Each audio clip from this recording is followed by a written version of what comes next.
딱 반발 더 깊게 들어가는 뉴스 프레스룸입니다.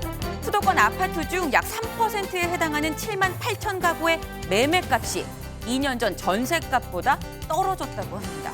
흔히 말하는 깡통 전세죠. 전세금을 돌려받고 싶은데 돈을 못 받아서 못 나가는 상황도 벌어질 수 있다는 얘기입니다. 주의하셔야 될 것 같습니다. 오늘의 프레스룸 날씨부터 알아보고 올까요?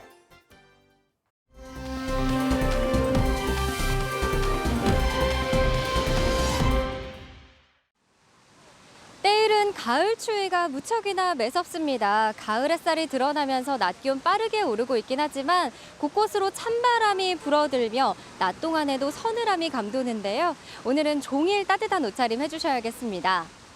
오늘 아침 최저 기온은 7도 안팎으로 출발하며 기온이 뚝 떨어졌습니다. 찬 공기가 강하게 밀려오며 체감하는 기온은 4도 안팎까지 수직 하강했는데요. 오늘 낮 최고 기온도 14도에 머물며 낮 동안에도 쌀쌀하겠습니다. 동풍의 영향으로 동쪽 지역에는 비가 이어지고 있는데요. 내일 새벽까지 동해안을 따라서 최대 50mm의 비가 더 내리겠습니다. 특히 오늘 낮부터 밤 사이 시간당 10에서 20mm 안팎의 강한 비가 돌풍과 벼락, 우박을 동반해 내리겠습니다. 대설주의보가 내려진 강원 산지에는 최대 7cm의 눈이 더 내려 쌓일 것으로 보입니다. 풍랑특보가 발효 중인 대부분 해상에 바람이 매우 강하게 불고요. 물결이 최고 4m까지 매우 높게 일겠습니다. 특보구역이 확대돼 전 해상에 풍랑특보가 내려질 가능성이 크겠습니다. 내일도 전국이 대체로 맑겠고요. 강원 영동과 동해안은 흐리다가 밤부터 맑아지겠습니다. 당분간 맑은 가운데 일교차가 크게 나타날 것으로 보입니다. 이렇게 따뜻한 소재의 옷을 입어도 옷소매 사이로 불어드는 바람결이 무척이나 차갑습니다. 내일 아침 기온은 서울의 아침 기온 5도 안팎까지 떨어지고요. 찬바람에 체감 기온은 이보다 더 낮을 것으로 보입니다. 내일은 오늘보다도 더 따뜻한 옷차림 해주셔야겠습니다. 지금까지 서울시청에서 MBN 날씨 박선아였습니다.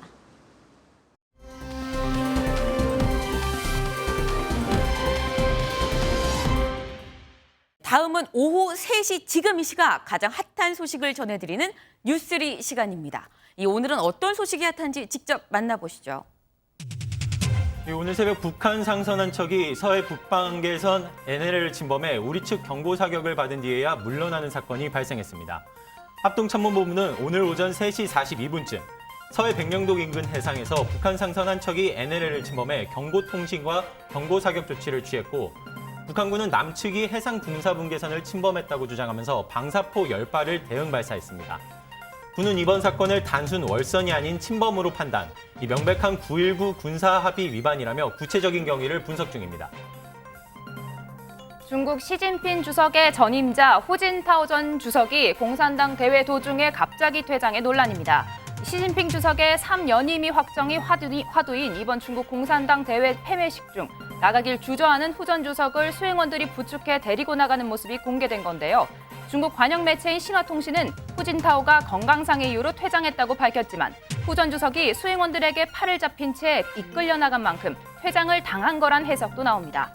외신들은 시 주석이 후진타오의 몰락을 보여주기 위해 일부러 연출을 했을 가능성도 제기하고 있습니다.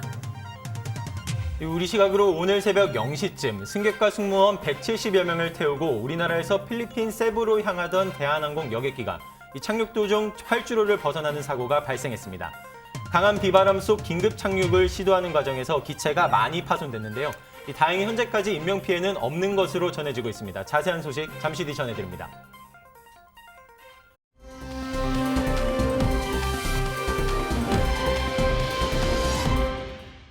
다음은 즐거운 큐시투웨이 시간입니다. 오늘의 첫 번째 소식 민지숙 기자가 준비했죠. 네, 첫 번째 아이템 제목은 유동규 천천히 말라 죽일 것입니다. 좀 무시무시한데요. 1년 넘게 이어진 대장동 수사가 이재명 대표 측근인 김용 부원장 체포를 기점으로 엄청난 파장을 일으키고 있습니다. 김용 부원장의 체포 당일 석방된 유동규 전 본부장, 자유의 몸이 된 이후로 연일 자신을 둘러싼 의혹에 대해서 작심한 듯 발언하기 시작했는데요. 네. 이를 두고 검찰의 회유나 협박이 있었던 게 아니냐 말이 많았는데 직접 그게 아니다 반박했습니다. 듣고 오시죠. 혹시 검찰 측에서 회유나 협박 같은 이제 그런 부분이 있었을까요? 대유 협박 뭐 이런 거 당할 사람 아닙니다. 그럼 혹시 남욱 씨나 그 뭐 김용 씨나 아니면 이제 정민용 변호사 측에서 혹시 연락이 오거나 접촉이 온 게 있었을까요? 그런 거 없습니다. 그런 건 없습니다. 서로 피고인끼리 연락 안 합니다. 예, 갑자기 이제 신경 변화가 있으신 건지 바로 입을 이제 여신 게 이제 그런 부분이 좀 신경 변화 없습니다. 신경 변화 같은 뭐 그런 게 아니고 진실로 가는 게 맞다고 생각합니다.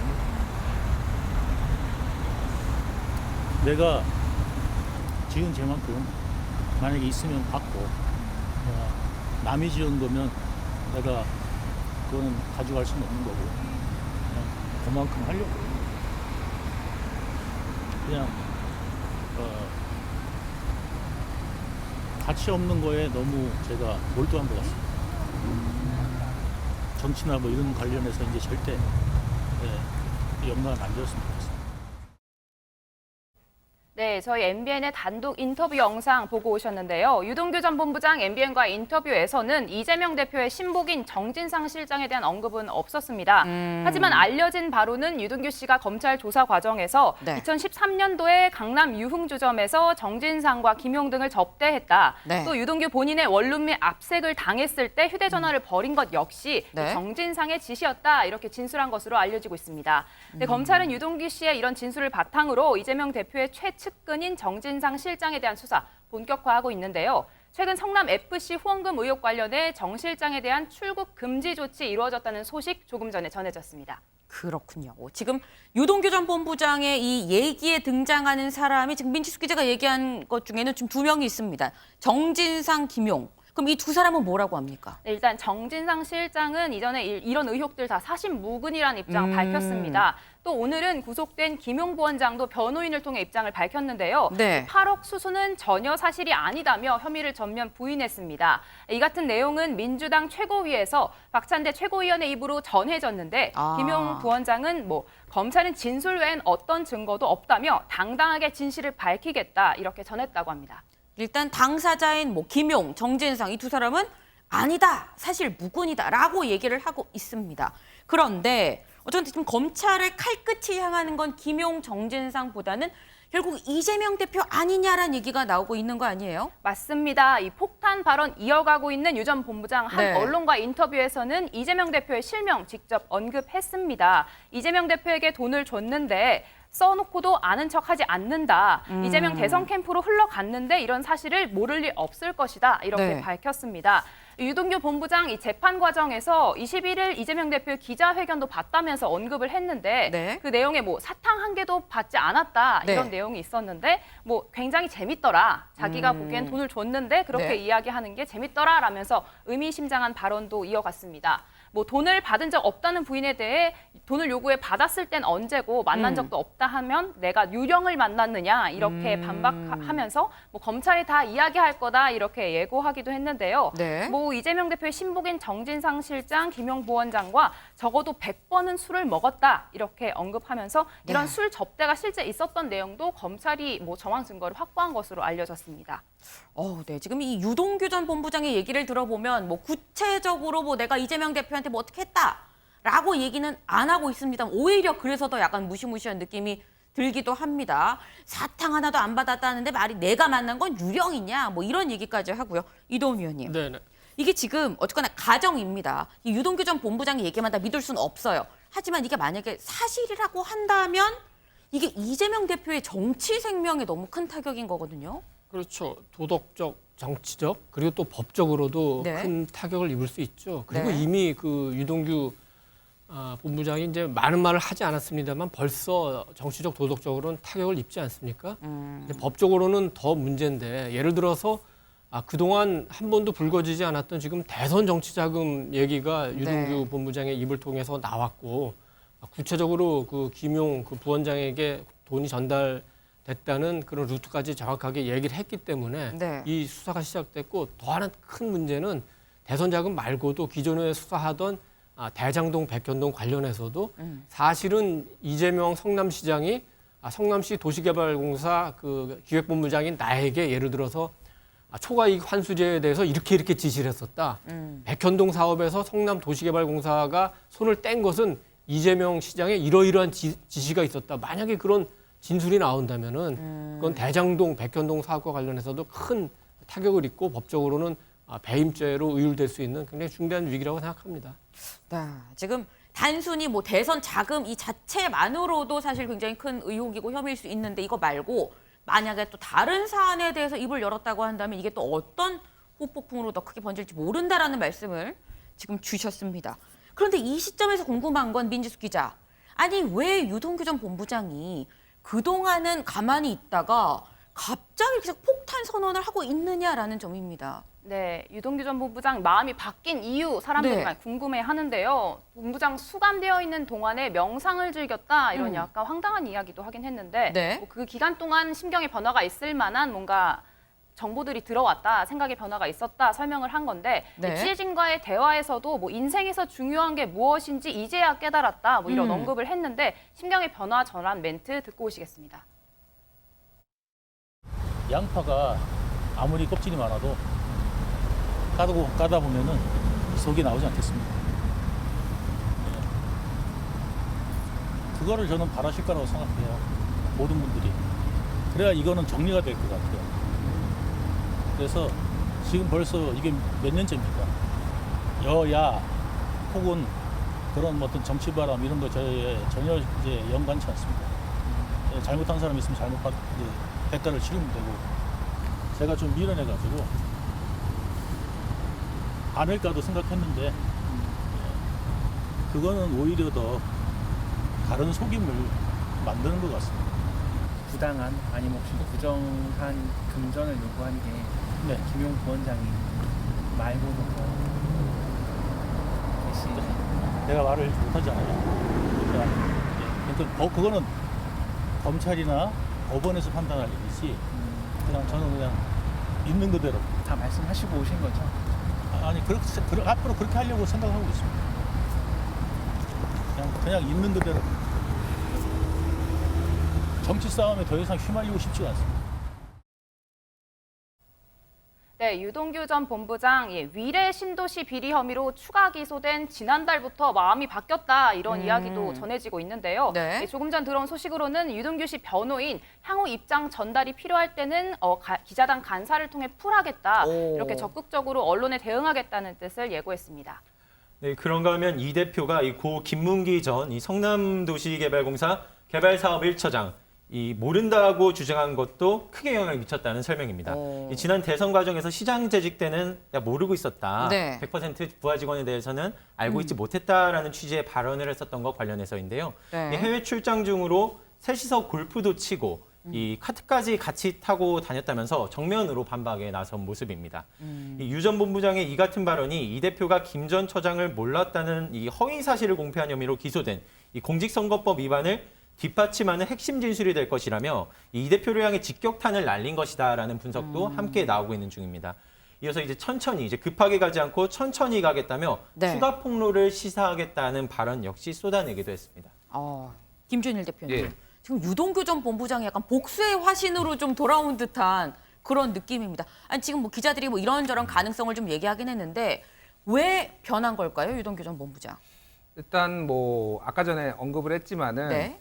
일단 유동규 씨한테 측근이라고 몰아붙이니까 이재명 대표가 유동규는 측근 아니다. 그랬죠. 김용 정진상 정도는 돼야지 측근이다라고 얘기한 거에 본인은 아마 측근이라고 생각을 했던 것 같아요. 상처를 받았다. 상처를 받았다. 게다가 김문기까지 이렇게 부인을 하다 보니까 그런 부분에 있어서 상당히 영향을 받았다라는 거 하나. 네. 그리고 또 하나는 지금 이제 유동규 씨의 발언이 어디까지가 진실이고 어디까지가 허위냐에 대해서 사실 조금 짚어볼 필요는 있어요. 그러니까 네. 그건 모릅니다. 모르는데 네. 유동규 씨가 저렇게 발언을 한 것에 대해서 개인적인 어떤 이유가 있을 수도 있어요. 무슨 얘기냐면은 유동규 씨가 작년 10월에 구속이 됐거든요. 네. 그때 8억 원을 수수한 혐의로 구속이 됐어요. 네. 그거는 지금 변하지 않습니다. 네. 지금까지. 근데 1년이 뭐가 지나도록. 더 있는 것처럼 자꾸 얘기를 지금 하고 있잖아요. 예. 그러니까 뭐 수사가 했지만 더 나온 것도 없어요, 심지어. 네. 그러니까 중요한 거는 그거예요. 그러니까 유동규 씨는 성남도시개발공사 기획본부장이었잖아요. 공무원 신분이었어요. 네. 이 공무원이 이제 이 뇌물을 수수하게 되면은 원래는 뭐 이제 형법에 이제 뇌물 뭐 129조를 보면은 네. 5년 이하 징역 이렇게 돼 있는데 특경가법, 특정경제 가중처벌에 관한 법률에 따르면은 1억 원 이상의 경우에 공무원 같은 경우에는 10년 이상의 징역이고 무기징역까지 가능하다 이렇게 돼 있거든요. 중범죄죠. 중범죄예요. 네. 근데 아주 개인적인 건 가설입니다만 그러니까 아주 개인적인 동기로 이거를 만약에 내가 정치 자금으로 나는 내가 받은 게 아니라 전달만 하려고 했다. 나는 그냥 중개인이었다라고 한다라면은 이 법 자체가 뇌물죄가 적용이 되는 게 아니라 정치자금법이 적용이 되거든요. 정치자금법은 5년 이하 징역입니다. 네. 형량 차이가 완전히 달라요. 그래서 지금 그 석방이 되면서 지금 적용죄가 뇌물죄에서 지금 정치자금법으로 바뀌었어요. 유동규가. 그러니까 뭐 검찰이 회유를 했네 안 했네 그거는 저는 모르겠고요. 일단 나온 것만. 예, 개인적인 심경 변화가 있을 수도 있는 거예요. 그게 사실인지 여부는 알 수 없으나 그렇게 했을 가능성을 충분히 이제 어느 네. 정도는 생각을 해봐야 된다라는 거를 하나 말씀을 드리고 그래서 이제 심경 변화가 있을 수 있고 네. 또 하나는 이제 8억 원 중에서 김용한테 7억 원만 그러니까 나무관한테 8억 원을 받아서 1억 원은 본인이 보관하고 있고 7억 원만 전달한 다음에 네. 1억 원을 돌려받았잖아요. 네. 그렇게 이제 알려져 있어요. 왜 1억 원만 돌려받았을까요? 그러니까 이게 상당히 미스테리예요, 사실. 만약에 김용이 이게 위험하다고 판단을 했으면은 네. 7억 원을 다 돌려주는 게 맞습니다. 근데 1억 원만 주는 거는 아예 안 돌려주든지 다 돌려주든지. 근데 1억 원만 준 것도 상당히 미스테리한 부분이에요. 사실은 이런 부분들은 검찰 수사와 재판 과정에서 지금 밝혀져야 되는 건데 그래서 네. 혹자는 실제 오간 거는 1억 원뿐이 아니고 네. 7억 원은 아직 미전달된 거 아니냐 뭐 이런 얘기도 있어요. 그래서 네. 여러 가지 가능성을 열어두고 있다는 지금 봐야 된다. 이게 네. 유동규의 말을 전체적으로 믿을 수는 없다. 하지만은 정치 자금으로 쓰였을 가능성도 배제할 수 없기 때문에 수사를 좀 봐야 될 것 같습니다. 네. 지금 김준일 대표님 얘기는 어쨌거나 유동규 전 본부장의 얘기를 100%다 믿을 수는 없는 거다라는 지금 말씀을 주셨습니다. 민지숙 기자. 네. 실제로 이게 진실인지 여부는 좀 수사가 좀 진행이 돼야 나오지 않을까 싶어요. 그렇습니다. 그래서 민주당도 뭐 김용 부원장도 검찰이 가진 건 진술뿐이지 않느냐, 조작 수사다 이렇게 반격을 하고 있는 건데요. 네. 유동규 전 본부장이 앞서 진술했던 내용을 뒷받칠 만한 물적 증거를 검찰이 확보한 것으로 알려졌습니다. 네. 네, 바로 성남 도계공 전략사업실장 진행 정민홍 변호사가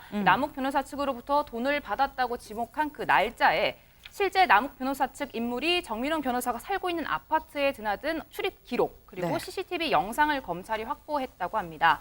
검찰은 해당 메모와 유 전 본부장 남 변호사의 진술 등을 통해서 18일 김용 부원장에 대한 구속영장을 신청한 것으로 알려졌습니다. 네. 일단 어쨌거나 뭐 전체는 아닙니다만 일부 좀 근거가 좀 증거가 나타났다라는 얘기입니다. 근데 그렇다면 민지숙 기자, 이재명 대표는 뭐라고 합니까? 네, 연일 이 대선 자금 진실 게임이란 이런 제목의 글을 통해서 관련 의혹에 대해서 직접 반박하고 있는데요. 네. 내용을 좀 보시면 뭐 특혜가 아니라 오히려 불이익을 준 존재에게 대선 자금을 대줄 이유가 있느냐 이런 내용입니다. 관련 싱크 듣고 오시겠습니다. 영상 하나 보고 시작하겠습니다. 그러니까 이거를 기가 막히게 이재명이가 그래서 내가 욕을 많이 했더니 근데 이재명은 많이 이 녹취에서 김만배는 성남시의 엄격하고 꼼꼼한 공공환수 조항을 거론하면서 당시 이재명 시장을 거칠게 비난합니다. 그래서 김만배 씨가 저를 뭐 공산당 XX 뭐 할 X 뭐 이렇게 막 욕했다고 하잖아요. 근데 그 사람들이 그렇게 저를 원망을 하고 욕하고 그랬는데 이제 그 사람 다 끝났잖아요.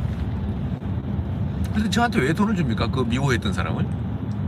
이게 말이 되는 소리입니까? 말이. 네? 네, 지금 보니까 이재명 대표는 이건 아니다. 난 절대 아니고 지금 검찰이랑 우리랑 어떻게 네네. 보면은 주장이 지금 진실 게임을 하고 있다라는 그런 주장을 하고 있는 것으로 보입니다. 이도훈 위원님. 네네.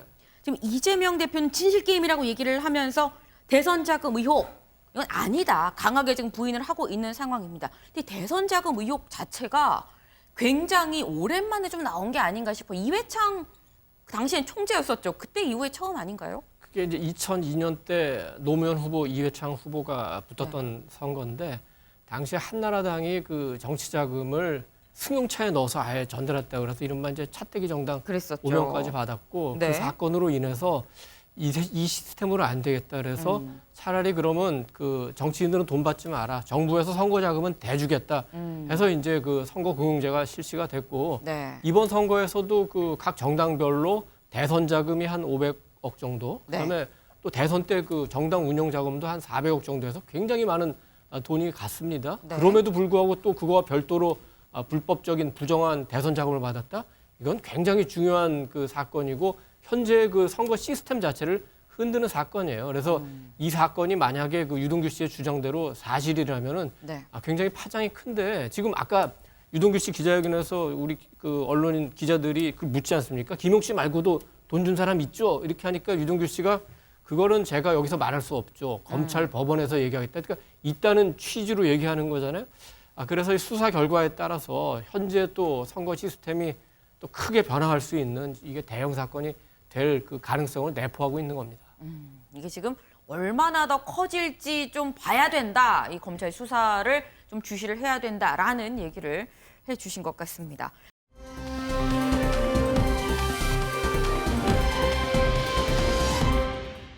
다음 강재묵 기자가 준비했죠? 네, 다음 아이템 소개해드리겠습니다. 이번 아이템은 압수수색 제시도 전국 금랭입니다. 지난 19일 민주당사에 자리한 민주연구원 압수수색에 실패한 검찰. 오늘 닷새 만에 다시 기습 압수수색에 나섰다는 소식입니다. 네. 오전 8시 45분쯤 출근 시간대로 이뤄졌고요. 민주당 설명에 따르면 검찰이 오전 7시쯤 당사에 도착해 8시 반쯤 출근길 당 관계자에 섞여서 건물 안으로 기습적으로 진입했다는 설명입니다. 오전 중으로 당사 내부까지는 진입했지만 압수수색 바로 진행하지는 못했습니다. 네. 김 부원장 측 변호인이 도착할 때까지로 대기하고 있었고요. 조금 전인 오후 2시쯤으로 변호인 참관 아래 압수수색 진행됐습니다. 민주당사 진입 5시간 만으로 영장 결국 집행하게 된 것입니다. 검찰은 김 부원장이 사용하던 컴퓨터에서 혐의와 관련된 자료들 선별화하고 있는 것으로 전해지고요. 네. 수첩 자료 등 확보에도 힘을 쓴 것으로 알려졌습니다. 이 민주당 당연히 반발 있었겠죠. 네. 이 압수수색 사실을 정상적으로 고지하지 않았다. 또 신분 또한 밝히지도 않았다는 등 절차상의 문제들을 맹비난했습니다. 이어 압수수색을 두고 정치적 쇼다, 이 야당에 대한 정치 탄압이다며 강하게 반발 이어갔습니다. 김준일 대표님. 예. 지금 민주당은 마치 무슨 이 출근 시간에 직원처럼 들어와서 기습적으로 압수수색을 지금 시도를 한 거 아니냐. 그리고 왜 국감 마지막 날 또 이렇게 들어온 거냐. 이거 의도가 따로 있는 거 아니냐. 이렇게 얘기를 하고 있습니다. 어떻게 보세요? 뭐 의도가 있는지 없는지는 제가 뭐 판단할 문제는 아닌데 네. 의도가 있었다면 그 의도에 충실하게 민주당이 부응을 하고 있네요. 이렇게 다시 대치하고 뭐 정권 뭐 야당 탄압이다 부르짖고 네. 그래서 잘 모르겠습니다. 그러니까 뭐 민주당 입장에서는 충분히 이 문제에 있어서 네. 좀 불쾌하거나 아니면은 문제 제기를 할 수는 있을 것 같은데 네. 국민들 보기에는 어쨌든 법원의 압수수색 영장이 발부가 된 거죠. 법원을 통해서 네. 그렇다고 본다면 이 부분은 어느 정도 좀 적당한 선에서 좀 출구 전략을 마련해야 되지 않을까. 오늘 국감도 있는데 국감까지 어느 정도 파행이 되고 이런 게 야당한테 결코 좋을 것 같지는 않습니다. 네, 지금 이 국감 파행이라는 결과가 좋은 결과는 아니지 않겠느냐라는 말씀이셨는데 이도훈 위원님.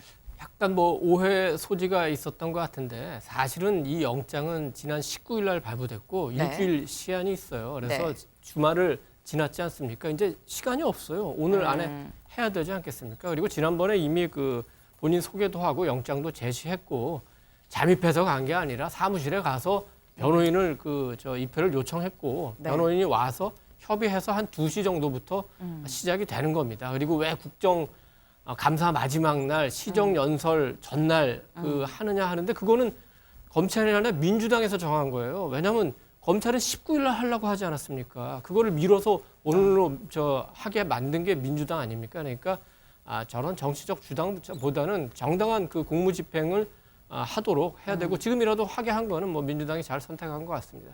네, 일단 이번 이 압수수색이 재시도입니다. 아까 말씀하신 것처럼 지금 두 번째 시도 만에 지금 압수수색이 지금 진행이 되고 있는 건데 지난번에는 민주당이 막았습니다. 그런데 이번에는 못 막았어요. 강재묵 기자. 네. 지금 민주당 분위기 상당히 안 좋을 것 같은데요. 네, 말씀드릴 것처럼 당연히 긴급 상황일 수밖에 없겠죠. 네. 지난번과 마찬가지로 박홍근 원내대표 공지를 통해 긴급 소집령을 내렸습니다. 이 최고위원회 직후 주요 당직 의원들에게 즉시 당사로 집결해달라는 문자를 보냈습니다. 또 이와 관련해서는 이재명 대표도 언급이 있었는데요. 듣고 오시죠. 내일이 대통령 시정연설인데 오늘 이렇게 압수수색을 또다시 강행하겠다라고 하는 것에 대해서 상식적으로 납득을 하기가 좀 어렵습니다. 이제 정치는 사라지고 지배만 하겠다, 지배만 남은 거 아닌가 그런 생각도 듭니다. 도의는 사라지고 폭력만 남은 것 같습니다. 네, 내일로 예정된 시정연설 25일 하루 앞두고 있는 만큼 정치 탄압이 아니냐는 야권 측 비난 계속해서 있었습니다. 또 검찰의 압수수색, 민주당 최고위가 열리기 직전으로 있었던 만큼 오늘 최고위원회 회의에서도 관련 언급들 참석자들한테 서로부터 이제 격앙된 모습으로 좀 있었는데요. 이재명 대표는 회의가 끝난 이후로 다소 이제 감정적으로 보이는 듯한 모습도 보이기도 했습니다. 이 역시도 영상 준비해봤습니다. 국정감사 도중에 야당의 중앙당사 침탈이라고 하는 대한민국 민주주의 역사 정당사에 없던 참혹한 일이 벌어지고 있습니다. 비통한 심정으로 이 침탈의 현장을 외면하지 않고 지켜보겠습니다. 국민 여러분께서 이 역사의 현장을 잊지 마시고 퇴행하는 민주주의 꼭 지켜주시기를 바랍니다.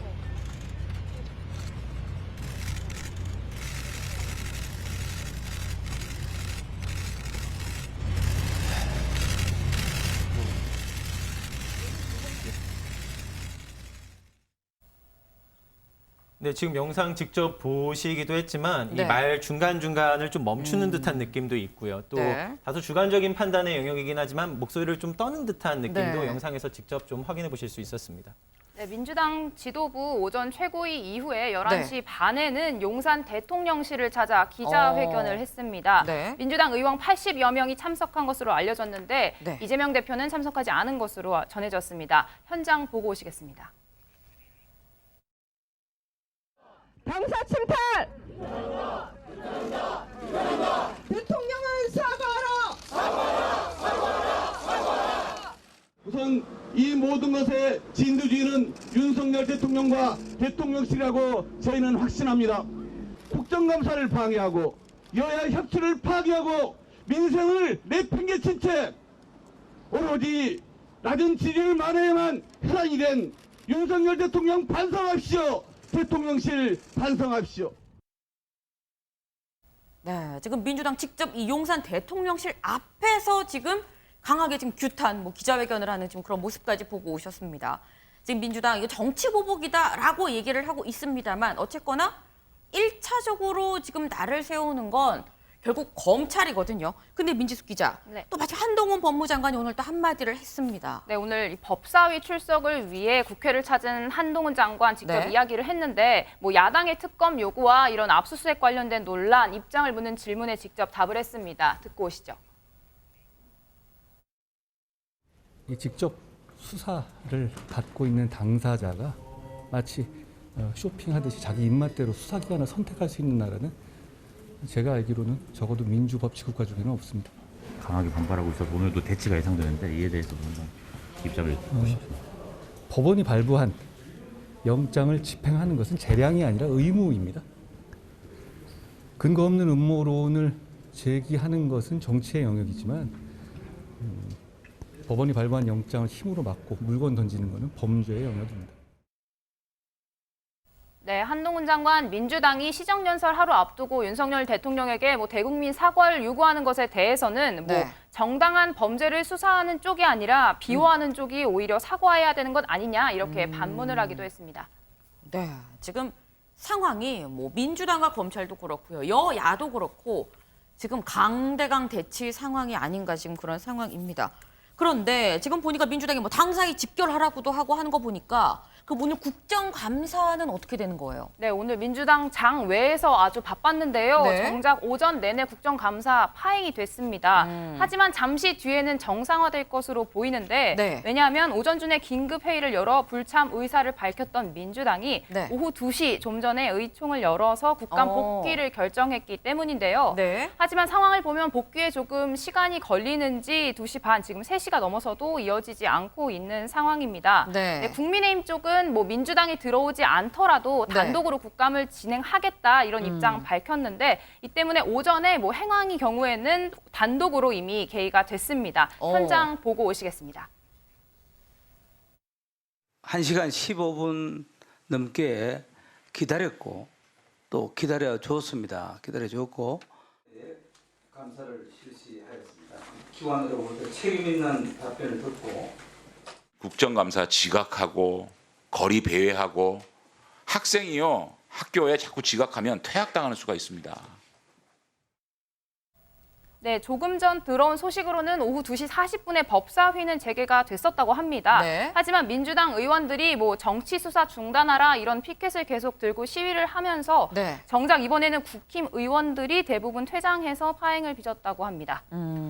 네, 그런가 하면 이 과방위 국감도 있었죠. 지난 네. 카카오 먹통 사태 관련해서 이제 논의가 될 예정이라 이목이 주목된 바 이미 맞아요. 있었는데 이 결론부터 말씀드리면 이 역시도 오전 중으로는 15분 만에 정회됐습니다. 아이고. 이 야당 간사인 조승래 의원이 압수수색 상황을 언급한 건데요. 네. 내용 직접 들어보시겠습니다.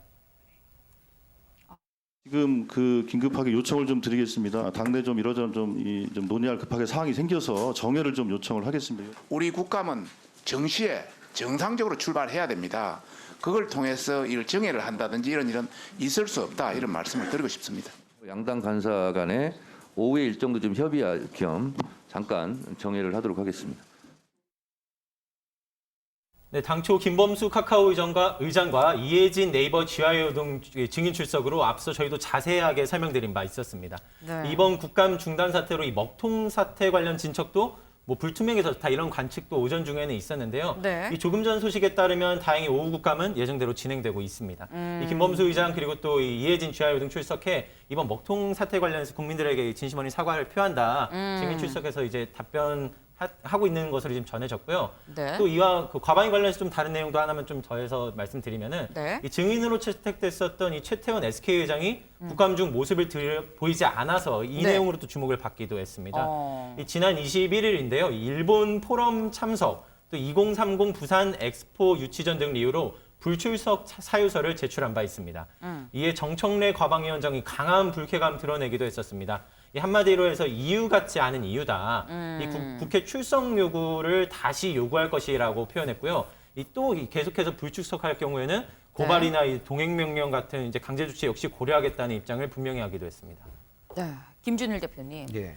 이 카카오 먹통 사태가 사실 이번 국감에서 꼭 다뤄져야 되는 사안이거든요. 근데 김범수 의장도 나왔고 뭐 네이버 이해진 이 총수도 나왔고 다 나왔어요. 나왔는데 지금 사실상 파행이고 지금 진행이 오후에 될 것 같긴 합니다만 또 얼마나 또 깊게 다뤄질 수 있을지 의문입니다. 네, 저도 굉장히 아쉽습니다. 지금 네. 국민들이 가장 많은 불편을 겪었던 게 최근에 카카오 먹통 사태였고 이거에 대해서 국회가 원제가 있잖아요. 2020년 5월에 그때 그 이제 법사위에서 네. 그때 이제 최기영 과기부 장관이 나와서 데이터 센터도 따로 설치해야 된다 이런 거 설득까지 했는데 그때 국회의원들이 뭐 장제원 의원은 아까 나오셨지만 그때 법사위 위원으로서 다음 회기에 넘깁시다 뭐 이런 말까지 하셨거든요.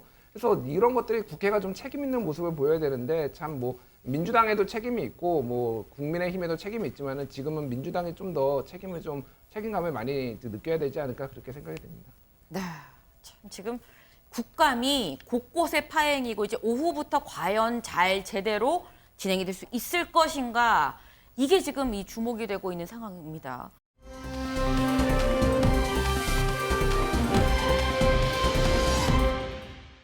근데 그렇다고 한다면 과연 내일 윤석열 대통령이 국회에서 시정연설을 한다고 하는데 이게 잘 진행이 될 수 있을까 하는 의문도 들거든요. 네, 그래서 제가 그 부분 정리해 봤습니다. 다음 네. 아이템 제목은 시정연설 보이콧, 윤강행 의지입니다. 네, 민주당 말씀하신 듯이 앞서 대장동 특검과 여당 탄압에 대해서 사과를 요구하며 윤 대통령의 시정연설 참석하지 않겠다 보이콧을 시사했는데 조금 전 긴급 의총에서 실제로 참여하지 않겠다 이렇게 결의를 했다고 전해졌습니다. 네, 국회를 무시하는 상황에 뭐 대통령이 국회를 찾아와 연설을 한다면 순순히 응할 수가 없다 이런 입장인데요. 야당 압살하려는 의지 보이는 상황에 결코 정상적인 통시정연설 용인할 수 없다. 이렇게 강경 입장을 발표했습니다. 하지만 윤 대통령 오늘 오전 이런 보이콧 사실상 받아들일 수 없다는 입장 밝혔는데요. 오늘 출근길의 답변 듣고 오시죠.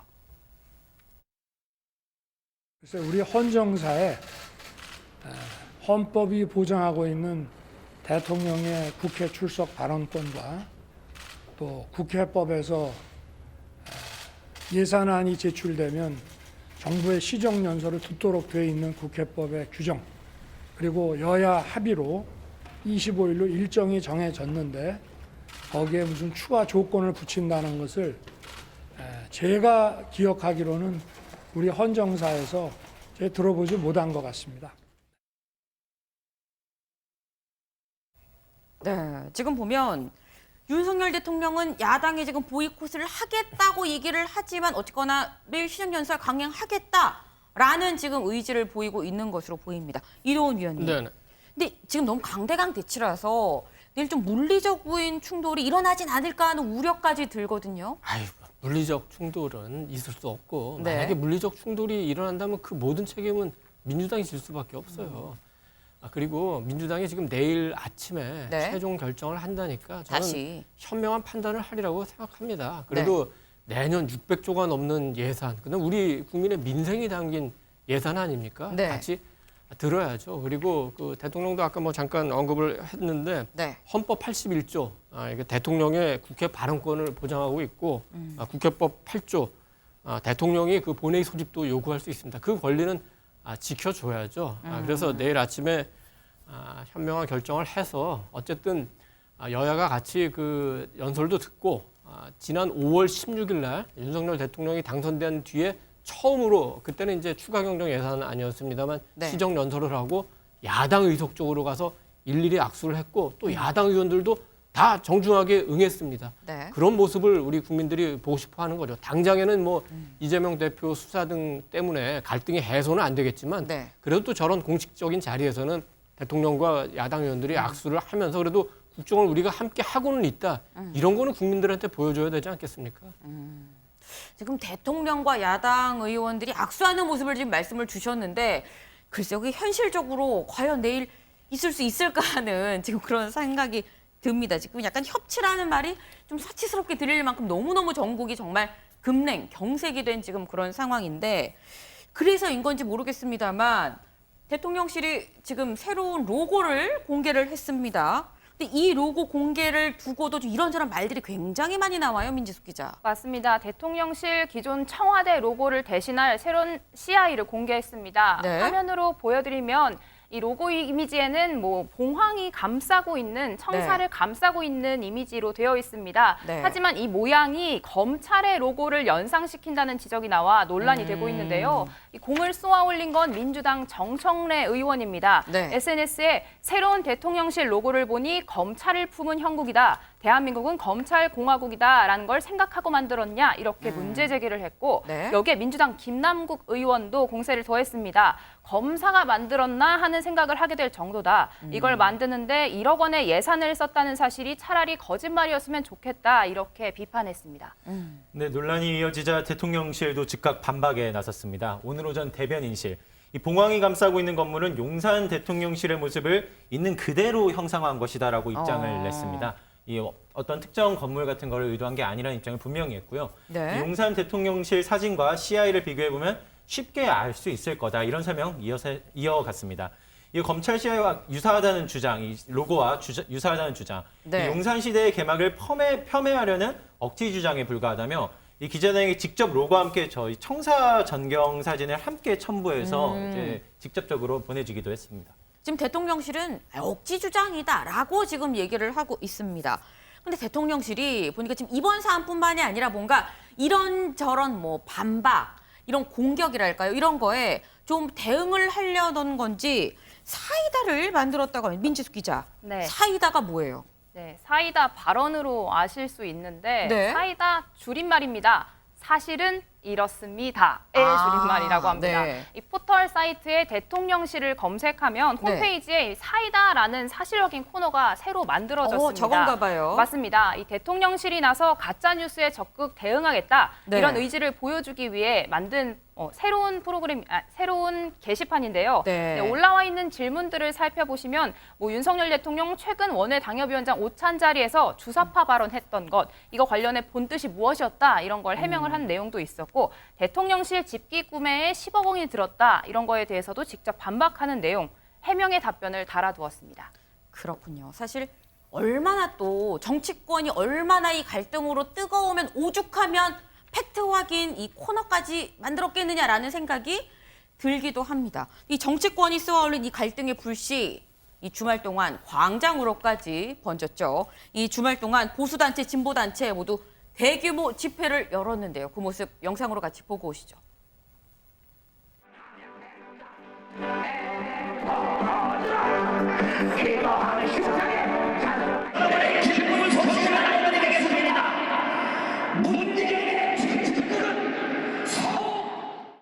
윤석열을 퇴진하라!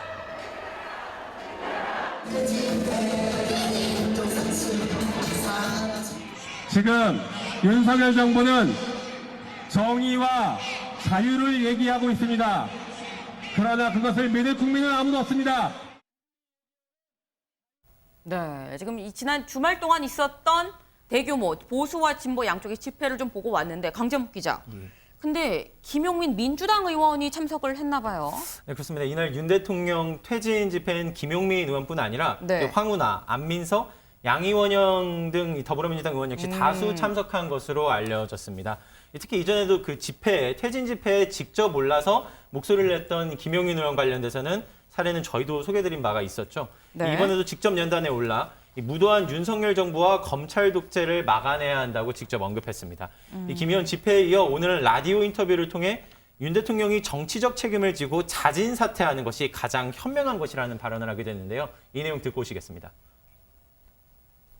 제가 말씀드렸던 것은 이제 윤석열 대통령이 본인 스스로에 대해서 정치적 책임을 져야 된다라는 것을 좀 강력하게 촉구하는 것입니다. 네네.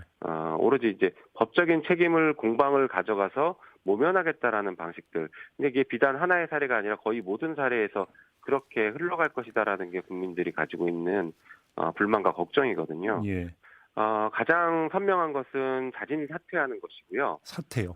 그게 정말 싫다라고 하면 적어도 지금까지 했던 국정 운영 방식에 대해서 사과하고 국정 쇄신안을 명확하게 내놓고 국민들에게 다시 한번 신임을 받는 그런 근본적인 태도 변화를 보여줘야 되거든요. 네, 뿐만 아니라 안민석 의원은 광장에 모인 시민이 언론이 추산했던 것보다 10배는 더 되는 것 같다. 그리고 과거 이제 지난 탄핵 정국 시절 때 촛불 시위보다도 인원이 더 되는 것 같다. 이런 식의 설명을 이제 붙이기도 했고요. 지난 탄핵 정국 시절에 대한 설명을 하다 보니 국힘 측에서도 바로 반응이 있었겠죠. 이 양금희 국민의힘 의원, 이 헌정 질서를 어지럽히고 있다며 이 현역 의원의 신분으로 직접 집회 현장에서 언급하는 행위를 두고 매우 부적절하고 이제 옳지 않은 행위라고 직접적으로 비난하기도 했습니다. 그렇군요. 아니 근데 지금 진보 쪽에서만 대규모 집회를 한 건 아닙니다. 보수 쪽에서도 하긴 했는데 하지만 지금 집권한 쪽에서는 지금 반대표 윤석열 대통령이 지금 집권이 한 5달밖에 되지 않았는데 여기에 대해서 이 집회를 한다는 거 굉장히 좀 뼈아프게 다가올 수 있을 것 같거든요. 대통령실은 뭐라고 합니까? 네, 대통령의 퇴진을 요구하는 집회에 대통령실 직접 입장을 냈습니다. 하지만 개별 집회에 대해 일일이 답변하는 건 적절하지 않다며 이런 정치적인 구호에 대해서는 직접적인 언급을 피했는데요. 다만 다른 시민들에게 피해를 주지 않도록 법과 질서가 지켜지길 바란다. 이런 원론적인 수준의 답변을 내놓았습니다. 네, 김준일 대표님. 지금 정치권 대립이 민심으로까지 지금 확대가 되고 있는 지금 그런 상황입니다. 어떻게 보세요? 일단 뭐만 있으면은 답변하기 곤란하면은 답변하기 적절치 않다. 대통령실이나 대통령이나 그렇게 말씀하시네요. 예, 저게 답변하기 적절치 않은 사안인지 저는 모르겠습니다. 왜냐하면은 지금 저게 한 번이 아니라 지금 한 2달 이상 이어지고 있거든요. 지금 네. 계속 몇만 명인지는 모르겠습니다. 계속 이어지고 있습니다.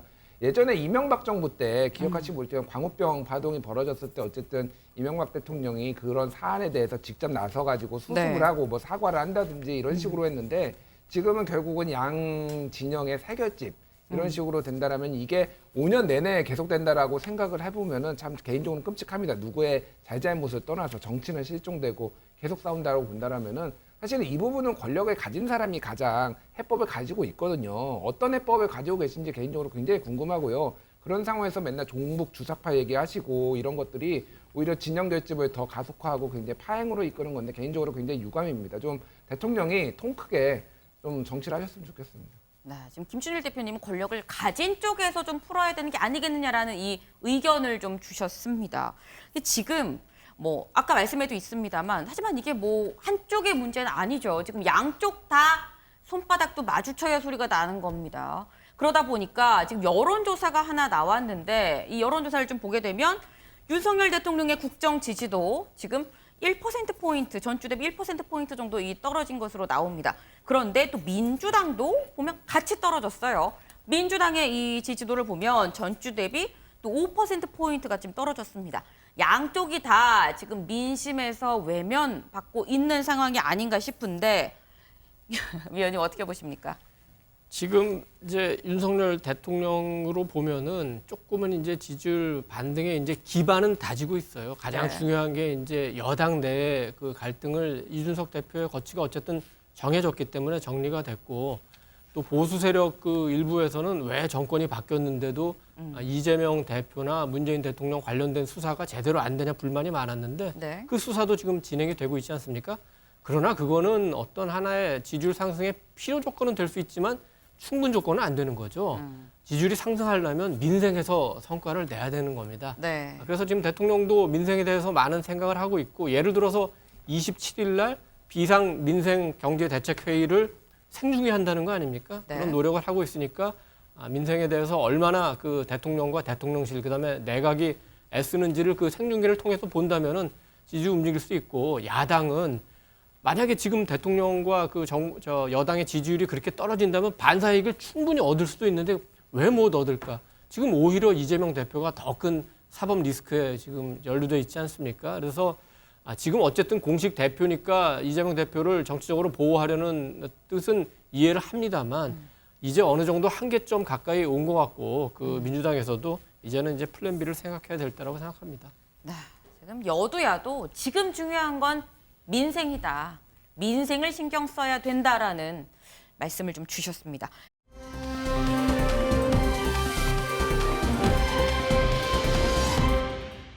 다음 아이템 강재묵 기자가 준비했죠. 네, 마지막 아이템입니다. 대한항공 세부서 활주로 이탈입니다.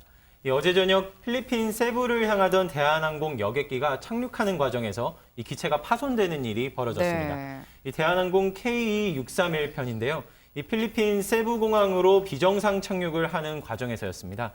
이 착륙 당시로 강한 비바람이 몰아치면서 현지 이제 기상 상황이 안 좋다 보니까 네. 착륙에 어려움이 많았었던 상황이었습니다.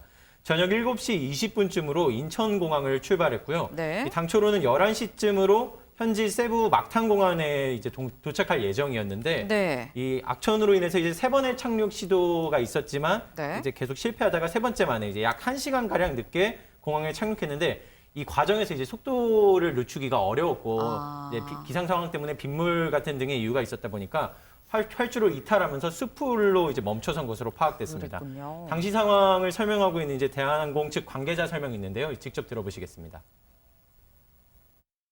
세부공항 기상 악화에 따라 두 번의 복행 후 절차에 따라 착륙을 실시했으나 활주로를 지나쳐서 정지했습니다. 승객들은 비상탈출 슬라이드를 이용해 안전하게 하기했으며 인명피해는 없었습니다. 승객들은 현지 호텔에 투숙 중이며 사고의 원인을 파악 중이고 빠른 시간 내에 대체편을 운항할 예정입니다. 네, 지금 기상 악화가 원인이었다라고 얘기를 하고 있습니다. 그런데 민지숙 기자, 네. 대체 기상이 얼마나 안 좋았길래 이런 사고로 이어진 걸까라는 의문이 들거든요. 네, 저희 MBN과 통화했던 현지 교민의 이야기에 따르면 네. 당시에 눈앞이 보이지 않을 정도로 엄청난 폭우가 쏟아졌다고 합니다. 직접 듣고 오시죠.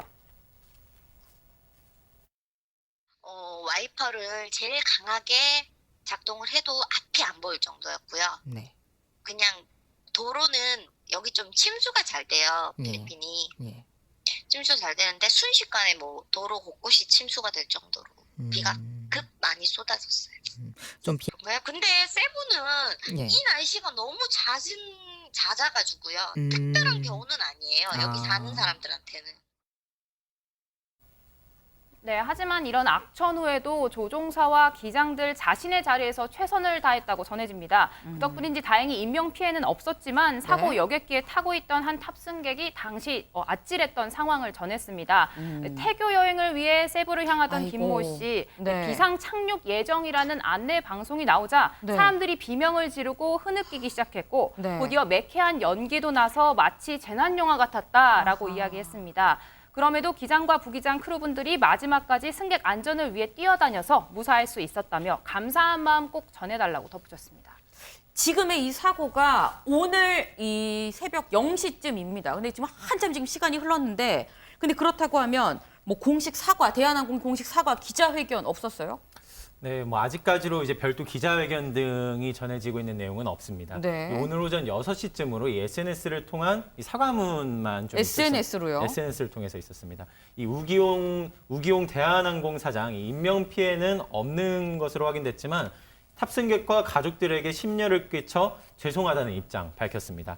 또 이어 현지 항공 당국과 이 정부 당국과 긴밀히 협조해서 조기에 상황이 수습될 수 있도록 하겠다. 예, 앵커 말씀하신 것처럼 SNS로만 발표 있었습니다. 네, 국토부 사고 수습본부 설치하고 곧바로 대응에 나서긴 했는데요. 네. 네, 사고 조사관과 국토부 안전감독관을 현지에 파견해서 정확한 사고 원인을 조사할 예정이라 이렇게 밝혔습니다. 국토부는 이번 사고로 세부공항 활주로가 폐쇄되면서 공항에 도착할 예정이었던 항공편이 인근 공항으로 회항했고 세부에서 인천으로 반대로 돌아오려던 제주항공 항공편 출발이 지연되고 있다 이렇게 전했습니다. 김준일 대표님, 예. 짧게 여쭤보겠습니다. SNS로 사과문 발표 그 이후에 브리핑이나 기자회견이 없었다고 합니다. 어떻게 보십니까? 진정성이 좀 덜 느껴지죠. 확실히 SNS로 하면은 이런 문제는 일단은 본인들이 대한항공 측에서는 잘 대처했다. 그나마 악천후 속에서도 이렇게 네. 판단을 한 것 같아요. 하지만은 어쨌든 굉장히 많은 사람들이 놀라고 그랬다라면은 이런 거는 관계자가 나와서 직접 설명을 하는 게 네. 기업들이 조금 리스크를 줄이는 게 계기가 되지 않을까 그렇게 생각을 합니다. 네, 이제 SNS가 아니라 좀 직접 나서서 설명을 할 필요가 있지 않았겠니. 인명 피해가 없었던 건 정말 다행이긴 합니다만 좀 추가적인 대응 조치가 좀 아쉬운 감이 있습니다.